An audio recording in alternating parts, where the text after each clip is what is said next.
Hello everyone, welcome to my channel all about zoology. So आज के इस video में हम पढ़ने वाले हैं सेल फेट एंड कमिटमेंट के बारे में। रिप्रोडक्टिव बायोलॉजी का जो है ये इंपॉर्टेंट टॉपिक होता है। सो सेल फेट का मतलब क्या होता है? जो सेल होंगे वो आगे जाके क्या फॉर्म करेंगे, फ्यूचर में जो है वो सेल आगे जाके क्या क्या फॉर्म करेंगे वो यहाँ पर डिसाइड होता है और उसी को जो है सेल फेट कहा जाता है। बेसिकली हम अगर देखें तो जाइगोट जो है वो आगे जाके उनमें क्या होता है, डिवीजन होता है। वो आगे जाके एंडोडर्म, मेसोडर्म, एक्टोडर्म ये सारे लेयर को फॉर्म करते हैं। ठीक है, अब एंडोडर्म का अलग काम होता है। एंडोडर्म जैसे कि बहुत सारे respiratory, urinary system, gastro intestine, liver, pancreas ये सारे जो स्ट्रक्चर है वो फॉर्म करवाता है। वही एक्टोडर्म का काम होता है कि वो hair, nails, lens, nervous system, skin ये सारे जो है स्ट्रक्चर को फॉर्म करते हैं। मेसोडर्म का वही काम होता है कि वो bones, skeletal muscle, cartilage, blood vessel, ये आप बोल सकते हो कनेक्टिव टिश्यू, ये सारा जो है ये फॉर्म करता है। सो अलग अलग काम होता है, सभी सेल का जो है अलग अलग काम है कि वो आगे जाके अलग अलग स्ट्रक्चर को फॉर्म करते हैं। सो वो जो उनका फ्यूचर आइडेंटिटी होता है कि वो आगे जाके फ्यूचर में कि ये पर्टिकुलर जो है स्ट्रक्चर को फॉर्म करे, उसी को सिंपली सेल फेट कहा जाता है। Cell fate describe the range of cell types and a particular cell can give rise during development. Cell fate is the future identity of a cell और its daughter cell before its detectable through differentiate और division. Division या differentiate से पहले जो है ये decide कर लेते हैं कि इन्हें आगे जाके जो है क्या बनाना है। ठीक है, सो बेसिकली इसको सेल फेट कहा जाता है कि वो आगे जाके पर्टिकुलर स्ट्रक्चर को फॉर्म करते हैं। ठीक है, वही कमिटमेंट जो है ये फेट जो सेल है जो पर्टिकुलर स्ट्रक्चर को बनाएंगे वो जो है कमिट कर लेते हैं अपने आप को कि वो आगे जाके वही जो है स्ट्रक्चर को फॉर्म करेंगे। उसी को कमिटमेंट कहा जाता है कि कमिटमेंट जो है वो फेट को डिसाइड करवाता है कि आगे जाके यही बनाएगा। ठीक है, so during the course of commitment process that occurs in 2 stages, और इनको हम बोल सकते हैं कि ये 2 स्टेजेस में जो है ये सेल जो है अपने आप को कमिट करते हैं। एक होता है स्पेसिफिकेशन और दूसरा होता है डिटर्मिनेशन। तो स्पेसिफिकेशन क्या होता है?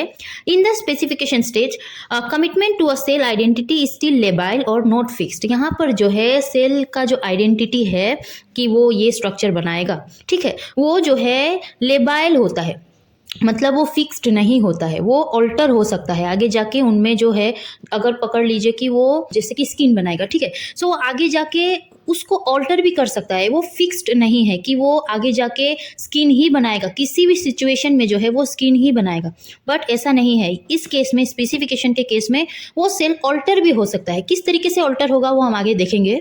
For example, if a specified cell is transplanted to a population of different specified cell, अगर एक स्पेसिफाइड सेल है, पकड़ लीजिए कि वो स्पेसिफाई किया गया है कि वो ये स्किन को फॉर्म करेगा, ठीक है, और वो स्पेसिफाइड सेल को डिफरेंट स्पेसिफाइड सेल में ट्रांसप्लांट किया गया है कि पकड़ लीजिए ये जो नंबर 1 ब्लास्टुला से हम लोगों ने जो सेल ट्रांसप्लांट किया है वो स्पेसिफाई किया गया है कि वो आगे जाके स्किन को फॉर्म करेगा।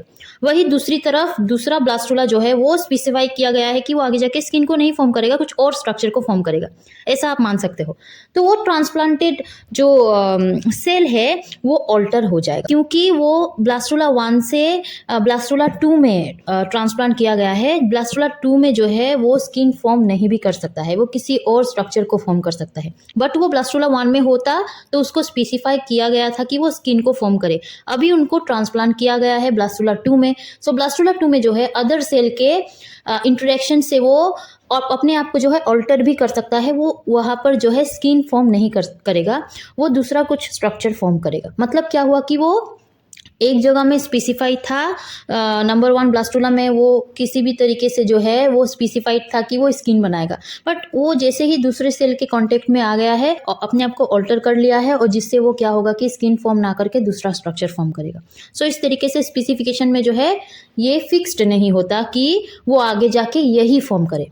ये जो है डिटर्मिनेशन में होता है। डिटर्मिनेशन में जो है फिक्स्ड होता है कि वो आगे जाके वही फॉर्म करेगा, चाहे उसको किसी भी सिचुएशन में रख दीजिए, वो आगे जाके वही फॉर्म करेगा जिसके लिए वो स्पेसिफाई किया गया है। ठीक है, डिटर्मिनेशन देखते हैं। A cell or tissue is said to be determined, ये डिटरमाइंड है, ठीक है, when it is capable of differentiating autonomously, ये खुद ब खुद ही क्या करेगा, केपेबल होगा कि वो उस स्पेसिफाइड जो उसको किया गया है ये स्ट्रक्चर बनाने के लिए वो उसी को ही बनाए। ठीक है, even when placed or transplant in the another region of the embryo or a cluster of differently specified cells in a petri dish। चाहे उसको ट्रांसप्लांट करो आप किसी दूसरे में, वो वही बनाएगा जिसके लिए वो स्पेसिफाई किया गया है। ऐसा कैसे होगा, ठीक है, सो वो हम देखते हैं। क्योंकि ये अपने आप को बदल भी तो सकता है, लाइक स्पेसिफिकेशन ये अपने आप को क्या करवा सकता है, ऑल्टर भी तो करवा सकता है। बट इनके केस में ऐसा क्यों नहीं होता है? इनके केस में इसीलिए ऐसा नहीं होता है कि उनमें जो है साइटोप्लाज्मिक डिटर्मिनेंट्स प्रेजेंट होते हैं। वो आगे हम अच्छे से पढ़ेंगे। अभी आप इतना जान के रखो, जो डिटर्मिनेशन है वो कमिटेड होते हैं। उनको चाहे आप किसी भी जो है सिचुएशन में रख दो, किसी भी दूसरे ब्लास्टुला में जो है ट्रांसप्लांट कर दो, वो वही बनाएंगे जिसके लिए वो स्पेसिफाई किए गए हैं। सो स्पेसिफिकेशन जो है ये 3 टाइप के होते हैं। वो 3 टाइप हमें पढ़ना होता है। पहला है ऑटोनोमस स्पेसिफिकेशन, दूसरा है कंडीशनल स्पेसिफिकेशन और तीसरा है सिंसेशियल स्पेसिफिकेशन। सो ऑटोनोमस स्पेसिफिकेशन क्या है ये देखते हैं। ऑटोनोमस स्पेसिफिकेशन जो है, ऑटोनोमस का मतलब है कि ये क्या करवाएंगे, ये अपने आप को खुद ब खुद ही क्या करवाएंगे, ये ग्रो करवाएंगे और जो स्पेसिफाई किया गया है वो आगे जाके वही फॉर्म करेंगे। ये कैपेबल होते हैं खुद ब खुद ही कि ये क्या करवाए, पर्टिकुलर स्ट्रक्चर को फॉर्म करवाए जिसके लिए इनको स्पेसिफाई किया गया है। In this type of specification the cell knows very early that what it is to become without interacting with other cell.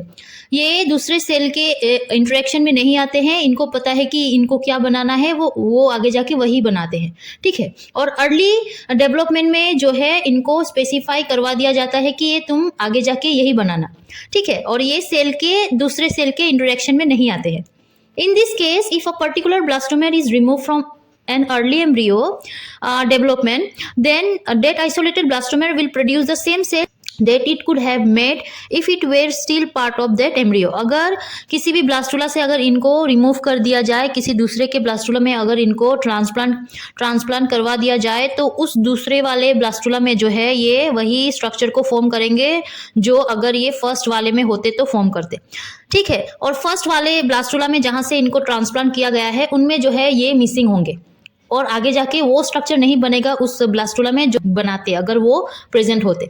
आप समझ रहे हो कि ब्लास्टुला 1 में जो ये प्रेजेंट थे, ये आगे जाके पकड़ लीजिए स्किन बनाते, मैं स्किन का ही एग्जांपल दे रही हूँ। उस ब्लास्टुला में जो है स्किन नहीं बनेगा क्योंकि ये जो है मिसिंग होंगे। वही सेल के पास ये जो है पावर था या कैपेबल थे कि वो आगे जाके स्किन को फॉर्म करे, बट यहाँ से जो है ब्लास्टुला 1 से जो है आपने उस सेल को ट्रांसप्लांट कर दिया है किसी दूसरे सेल में, सो वहां पर स्किन तो बनेगा क्योंकि उस ब्लास्टुला 2 में जहां पर आपने इस ब्लास्टुला 1 से जो है स्किन का जो है सेल जो है आपने ट्रांसप्लांट किया है, सो उस ब्लास्टुला 2 में पहले से वो स्किन का जो है जो स्किन बनाएगा उसके लिए वो सेल प्रेजेंट थे। अब आपने ब्लास्टुला 1 से भी स्किन बनाने वाले सेल को वहां पर ट्रांसप्लांट कर दिया है, सो एक्स्ट्रा स्किन वहां पर बनेंगे ब्लास्टुला 2 में। बट ब्लास्टुला 1 में ये जो है स्किन नहीं बनेगा क्योंकि ये मिसिंग है उसमें, ठीक है। सो आई होप मैं आपको समझा पा रही हूँ।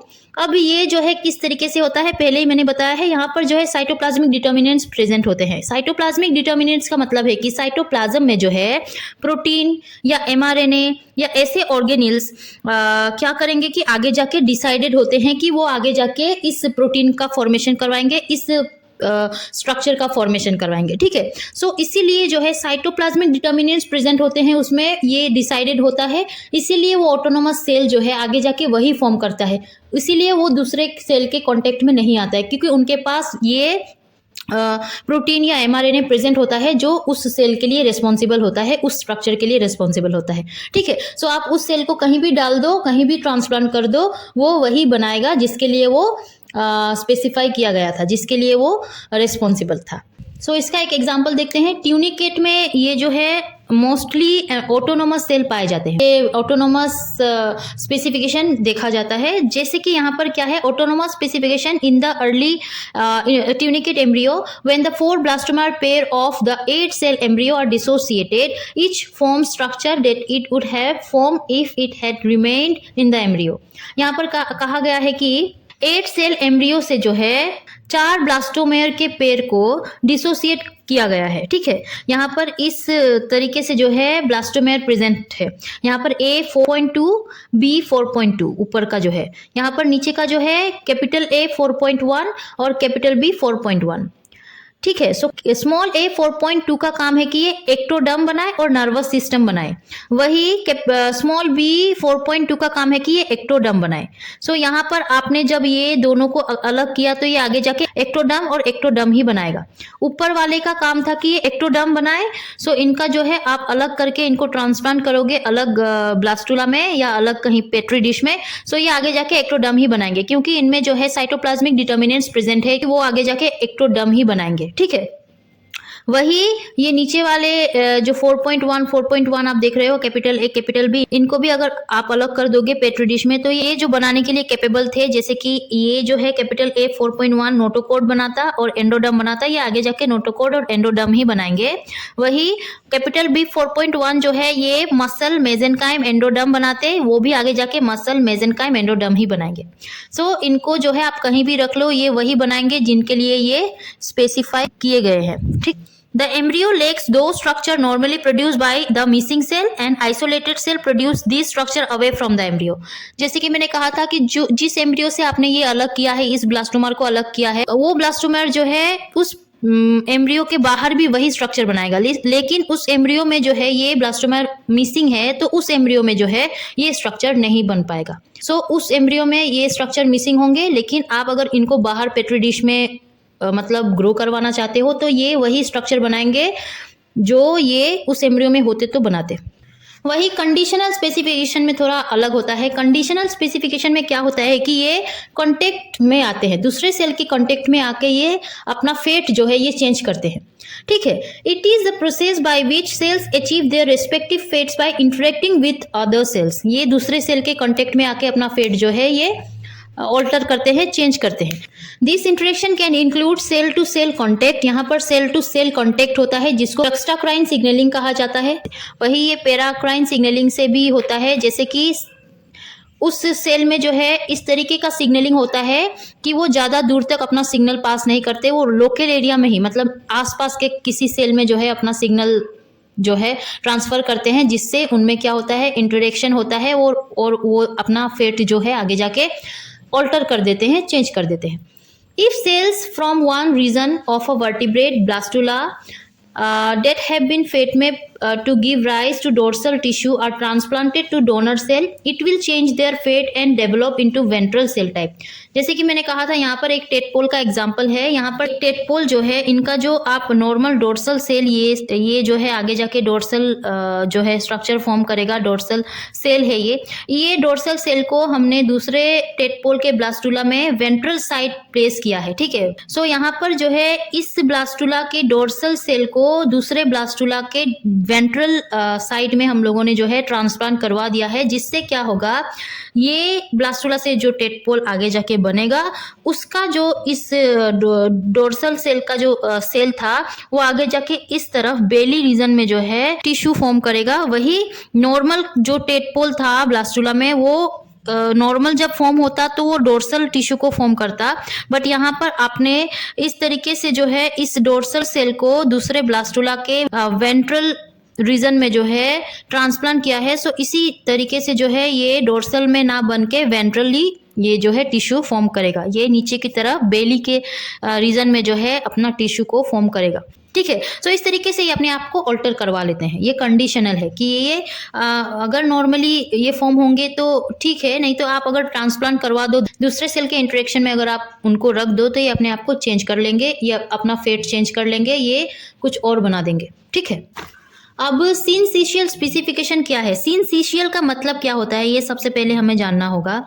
यहाँ पर सिनसीशियल का मतलब है कि एग जो होता है उनमें साइटोप्लाज्म होते हैं, उस साइटोप्लाज्म में जो है मल्टीपल नंबर ऑफ न्यूक्लियाई जब प्रेजेंट होता है तब उनको जो है सिनसीशियम कहा जाता है, और उस सिनसीशियम की वजह से इस स्पेसिफिकेशन को सिनसीशियल स्पेसिफिकेशन कहा जाता है। Many insect also use this type of specification। यहाँ पर जो है ये स्पेसिफिकेशन जो है इंसेक्ट के केस में देखा जाता है।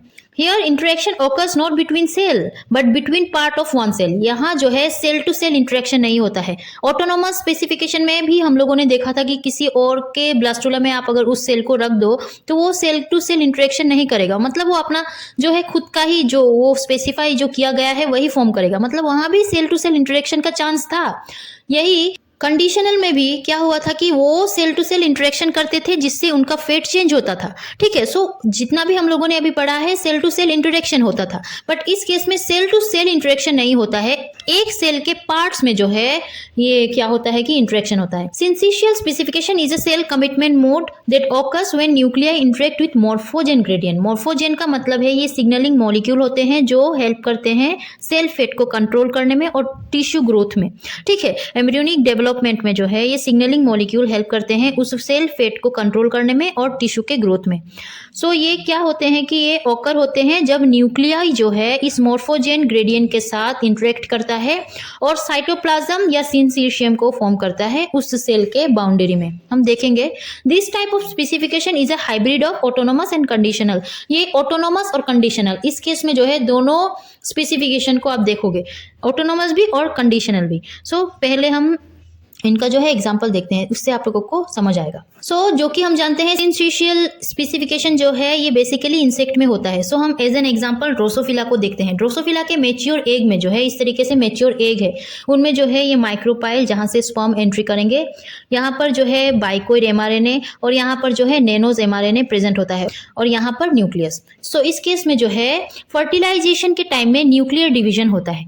ये जो आप न्यूक्लियस देख रहे हो ये इस तरीके से डिवाइड हो जाते हैं। ठीक है, यहाँ पर बहुत सारे न्यूक्लियाई देखने को मिलेंगे, इसीलिए इनको सिंसीशियम कहा जाता है। इसीलिए इस स्पेसिफिकेशन को सिंथेसियल स्पेसिफिकेशन कहा जाता है, क्योंकि यहाँ पर जो है न्यूक्लियर डिवीजन होता है और बहुत सारे न्यूक्लियाई प्रेजेंट होते हैं। और ये जो आप बाइकोइड एमआरएनए देखोगे, एमआरएनए का क्या है कि आगे जाके प्रोटीन को फॉर्म करेगा, और यहाँ पर जो है नेनोज एमआरएनए, ये एंटीरियर पोर्शन होता है और ये पोस्टीरियर पोर्शन होता है उस एग में। ठीक है, सो एंटीरियर पोर्शन में बाइकोइड एमआरएनए प्रेजेंट होता है जो आगे जाके बाइकोइड प्रोटीन को फॉर्म करता है। वही पोस्टीरियर रीजन में नेनोज एमआरएनए होता है जो आगे जाके नेनोज प्रोटीन को फॉर्म करता है। अब सेलुलराइजेशन जब होगा तब क्या होता है कि इस एंटीरियर पोर्शन में एक्रोन फॉर्मिंग रीजन जो है ये अनसेगमेंटेड रीजन होता है जो आगे जाके हेड को फॉर्म करता है, और ये जो है नेनोस प्रोटीन जो पोर्शन था उसमें जो है टेल्शन फॉर्म होता है, मतलब टेल फॉर्म होता है। ठीक है, सो एंटीरियर रीजन में जो है एकोर्न फॉर्मिंग रीजन है जहां पर हेड बनेगा, और पोस्टेरियर जो नेनोस प्रोटीन का जो पोर्शन था उसमें टेल बनेगा, टर्मिनल टेल बनेगा। बट यहाँ पर जो है यहाँ पर इस तरीके से डिवाइड होता है कि ये जो एंटीरियर पोर्शन था बाइकोइड प्रोटीन के पोर्शन में क्या होगा कि इस तरह बहुत कंसंट्रेशन होगा इस बाइकोइड प्रोटीन का जो आगे जाके हेड को फॉर्म करेगा। वही इस तरफ नेनोस प्रोटीन बहुत कम होंगे या नहीं भी होंगे आप बोल सकते हो। सो यहाँ पर टेल तो नहीं बनेगा, एंटीरियर पोर्शन में हेड फॉर्म होगा, क्योंकि बाइकोइड प्रोटीन जो है इस एक्रोन फॉर्मिंग रीजन में जो आप देख रहे हो बाइकोइड प्रोटीन जो है ये काफी अमाउंट में कंसंट्रेशन में प्रेजेंट होते हैं। वही इस रीजन में जो है नेनोस प्रोटीन का जो नेनोस एमआरएनए का रीजन था उसमें जो है नेनोस प्रोटीन का कंसंट्रेशन बहुत ज्यादा होता है, इसीलिए यहाँ पर टेल बनता है, क्योंकि इनका काम होता है ये टेल को फॉर्म करे। यहाँ पर जो है ये बाइकोइड प्रोटीन का कंसंट्रेशन कम होता है या नहीं होता है आप ऐसे बोल सकते हो। वही ये बाइकोइड प्रोटीन और ये नेनोस प्रोटीन जो है इन दोनों का जो मिक्सचर आप बोलोगे इस बीच में प्रेजेंट होगा, मतलब दोनों मीडियम अमाउंट में जो है मीडियम कंसंट्रेशन में जो है प्रेजेंट होंगे। सो ये इस तरीके से डिवाइड होता है कि ये पोर्शन जो है आगे जाके थोरेक्स को फॉर्म करता है और ये पोर्शन जो है आगे जाके एब्डोमेन फॉर्मिंग रीजन होता है, एब्डोमेन बनाता है। सो ये इस तरीके से अपने आप में डिवीजन करके क्या करते हैं फेट मतलब क्या करते हैं डिसाइड करते हैं कि ये जो है आगे जाके ये फॉर्म करेगा ये फॉर्म करेगा। इस पोर्शन में जो है आप देखोगे हेड फॉर्म होगा, इस पोर्शन में जो आप देखोगे टेल फॉर्म होगा, बीच का जो है वहां पर थोरेक्स और एब्डोमेन फॉर्म होगा। सो सिंथेसियल स्पेसिफिकेशन इस तरीके से अपने आप को स्पेसिफाई करता है, इस तरीके का जो है इनमें डिवीजन होता है। सो आई होप आप लोगों को जो है समझ आया होगा about cell fate, commitment, specification, determination, specification का type, autonomous, conditional, syncytial. So I hope आप लोगों को समझ आया होगा। अगर समझ आया हो और अच्छा लगा हो तो इस वीडियो को लाइक कीजिए, मेरे चैनल को सब्सक्राइब करना प्लीज़ मत भूलिएगा। टिल दिन पढ़ते रहिए, take care and bye bye.